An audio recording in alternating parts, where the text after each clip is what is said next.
Hi friends, ഞാൻ രാജേന്ദ്രൻ. ഞാനിന്നിവിടെ പറയാൻ പോകുന്നത് പറശ്ശിനിക്കടവ് മുത്തപ്പൻ ക്ഷേത്രത്തിനെ പറ്റിയാണ്. ഈ മുത്തപ്പനെ ആരാധിക്കുന്ന ക്ഷേത്രങ്ങൾക്കെല്ലാം മടപ്പുര എന്നാണ് പറയുന്നത്. ഇത് വടക്കൻ കേരളത്തിൽ കണ്ണൂർ ഡിസ്ട്രിക്റ്റിലെ ഒരു അതിപുരാതനമായ ക്ഷേത്രമാണ്. ഇത് സ്ഥിതി ചെയ്യുന്നത് വളപട്ടണം നദിയുടെ തീരത്താണ് ഇത് സ്ഥിതി ചെയ്യുന്നത്. ഇവിടുത്തെ പ്രധാന പ്രതിഷ്ഠ മുത്തപ്പനാണ്. മുത്തപ്പൻ കുടുംബത്തിൽപ്പെട്ടവരാണ് ഇവിടുത്തെ പൂജാകാര്യങ്ങളൊക്കെ കൈകാര്യം ചെയ്യുന്നത്. മുത്തപ്പൻ കള്ളും ചുട്ട മത്സ്യവും മാംസവും കഴിക്കും എന്ന് ഇവർ വിശ്വസിക്കുന്നു. അതുകൊണ്ട് അവിടുത്തെ നിവേദ്യത്തിൽ ഇതും ഉൾപ്പെടുത്തിയിട്ടുണ്ട്. മുത്തപ്പൻ്റെ കയ്യിൽ എപ്പോഴും ഒരു അമ്പും മില്ലും ഉണ്ടായിരിക്കും. അതുപോലെ തന്നെ സന്തത സഹചാരിയായിട്ട് ഒരു പട്ടിയും. പറശ്ശിനിക്കടവ് മുത്തപ്പൻ മടപ്പുരയിലേക്കുള്ള കണ്ണൂർ റെയിൽവേ സ്റ്റേഷനാണ് അതിൻ്റെ ഏറ്റവും അടുത്ത റെയിൽവേ സ്റ്റേഷൻ. അത് ഏകദേശം 16 കിലോമീറ്റർ ഡിസ്റ്റൻസ് ഉണ്ട്. അതുപോലെ തന്നെ അടുത്തുള്ള ഏറ്റവും വലിയ bus stand Kannur bus stand. Kannur bus സ്റ്റാൻഡിൽ നിന്ന് എപ്പോഴും ബസ്സുകൾ മടപ്പുരയിലേക്ക് ഉണ്ട്. അതുപോലെ തന്നെ അടുത്തുള്ള എയറോഡ്രോം കരിപ്പൂർ എയറോഡ്രോമാണ്. അപ്പോൾ നമ്മൾ കണ്ണൂർ കാസർഗോഡ് ഹൈവേയിൽ പോകുമ്പോൾ ധർമ്മശാല എന്ന് പറയുന്ന ഒരു സ്ഥലമുണ്ട്. അവിടെ നിന്ന് തിരിഞ്ഞിട്ടാണ് നമ്മൾ ഈ മുത്തപ്പൻ മടപ്പുരയിലോട്ട് പോകുന്നത്. അവിടെ നിന്ന് 4.5 കിലോമീറ്റർ ഉണ്ട്. ധാരാളം താമസ സൗകര്യം ഇവിടെ ഉണ്ട്. ഇനി അടുത്തായിട്ട് ഞാൻ മുത്തപ്പൻ്റെ ഐതിഹ്യം പറയാം. അയ്യങ്കര ഇല്ലത്തെ തമ്പുരാൻ്റെ ഭാര്യയാണ് പാടിക്കുറ്റിയമ്മ. തികഞ്ഞ ഒരു ശിവഭക്തയായിരുന്നു അവർ. ഈ തമ്പുരാൻ അവിടുത്തെ നാടുവാഴിയായിരുന്നു. ഇവർക്ക് രണ്ടുപേർക്കും കുട്ടികളില്ലായിരുന്നു. അതിൽ അവർ വളരെ ദുഃഖിതരായിരുന്നു. അങ്ങനെയിരിക്കെ ഒരു ദിവസം പാടിക്കുറ്റിയമ്മയുടെ സ്വപ്നത്തിൽ പരമശിവൻ പ്രത്യക്ഷപ്പെടുന്നു. പരമശിവൻ പറയുന്നു, നിന്റെ ദുഃഖത്തിന് ഉടൻ തന്നെ പരിഹാരം ഉണ്ടാകും എന്ന് പറഞ്ഞിട്ട് അദ്ദേഹം അപ്രത്യക്ഷമാകും. പിറ്റേ ദിവസം ഈ പാടിക്കുറ്റിയമ്മ തോഴിമാരുമൊക്കെ ആയിട്ട് അടുത്തുള്ള കുളിക്കടവിൽ കുളിക്കാനായിട്ട് പോകും. അപ്പോൾ അവിടെ വെച്ച് അവർക്ക് ഒരു ആൺകുട്ടിയെ കിട്ടുന്നു. തമ്പുരാനും തമ്പുരാട്ടിക്കും ഇത് വളരെ സന്തോഷമുള്ള ഒരു മുഹൂർത്തമായിരുന്നു. അവർ ആ കുട്ടിയെ സ്വന്തം കുഞ്ഞിനെ പോലെ വളർത്തുന്നു. കുട്ടി വളർന്നു വന്നപ്പോഴേ ഈ ബ്രാഹ്മണ വിധിപ്രകാരമുള്ള പൂജകൾ കുട്ടിയെ പഠിപ്പിക്കാൻ ശ്രമിക്കുന്നു. കുട്ടി ഇതിലൊന്നും യാതൊരു താല്പര്യവും കാണിച്ചില്ല. കുട്ടി വളർന്നു. അദ്ദേഹം മറ്റ് ജാതിക്കാരായ സമപ്രായക്കാരോട് ചങ്ങാത്തം കൂടുകയും അവരോടുകൂടി കറങ്ങി നടക്കുകയും മദ്യവും ചുട്ട മീനും മാംസവും ഒക്കെ കഴിക്കാനും ഒക്കെ തുടങ്ങും. അപ്പോൾ ഇത് ആരോ ഒക്കെ ചെന്ന് ഈ ഇല്ലത്ത് പറയുന്നു. ഇല്ലത്ത് പറയുമ്പോൾ തമ്പുരാൻ ഇദ്ദേഹത്തിനെ ഉപദേശിക്കുന്നു. പക്ഷേ ഇതൊന്നും അദ്ദേഹം ചെവിക്കൊള്ളുന്നില്ല. അദ്ദേഹം അദ്ദേഹത്തിൻ്റെ രീതിക്ക് വീണ്ടും ഇങ്ങനെ കൂട്ടുകാരുമൊക്കെ ആയിട്ട് വേറെ ജാതിയിലുള്ള കൂട്ടുകാരുമൊക്കെ ആയിട്ട് കറങ്ങി നടക്കുന്നു, മദ്യപിക്കുന്നു, ചുട്ട മീനും മാംസവും ഒക്കെ കഴിക്കുന്നു. അവസാനം സഹികെട്ട് തമ്പുരാൻ ആത്മഹത്യ ചെയ്യും എന്ന് പറയുന്നു.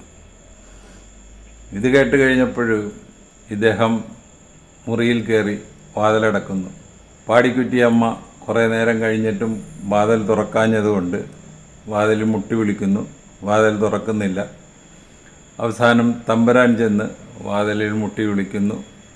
കുറേ നേരം കഴിഞ്ഞപ്പോൾ വാതിൽ തുറക്കപ്പെടും. കുറേ കഴിഞ്ഞ് വാതിൽ തുറക്കപ്പെടുന്നു.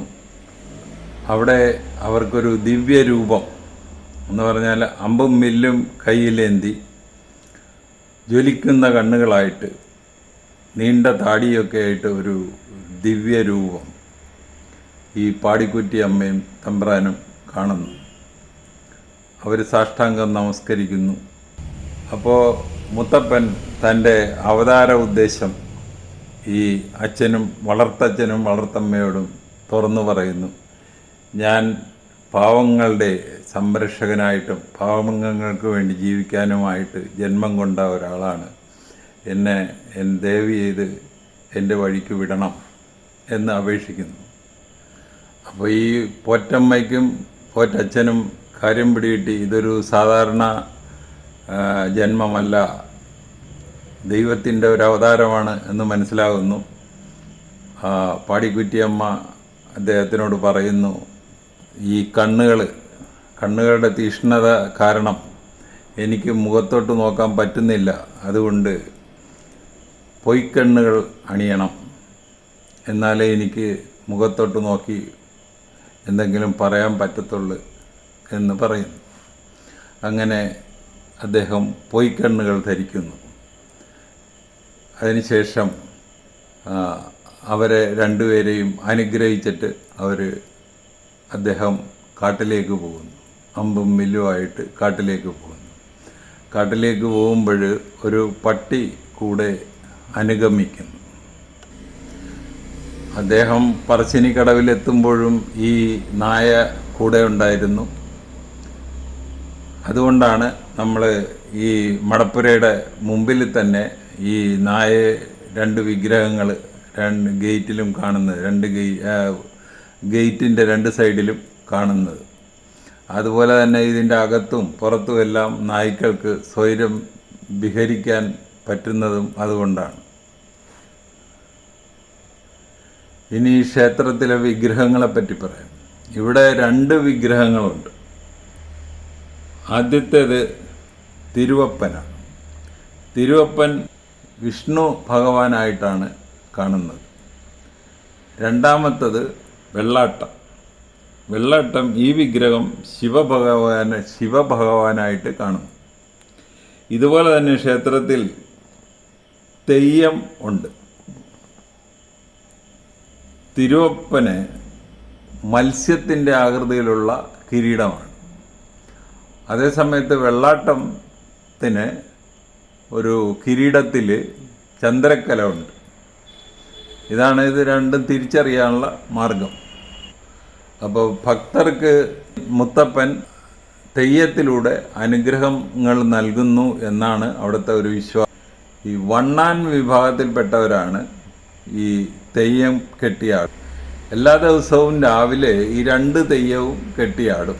വൈകുന്നേരം വെള്ളാട്ടം മാത്രം. ഇവിടുത്തെ നിവേദ്യങ്ങൾ ധാന്യങ്ങൾ ഉപ്പിട്ട് പുഴുങ്ങി അതിൽ തേങ്ങ കൊത്തിട്ടത്. അപ്പോൾ ഈ ധാന്യങ്ങളെന്ന് പറയുന്നത് മിക്കവാറും വൻപയറാണ് അവിടെ പുഴുങ്ങി. എനിക്കൊക്കെ കിട്ടിയത് വൻപയറാണ്. പിന്നെ ചായ, അതുപോലെ തന്നെ കള്ളും ചുട്ട മീനും മാംസവുമൊക്കെയാണ് അവിടുത്തെ നിവേദ്യം.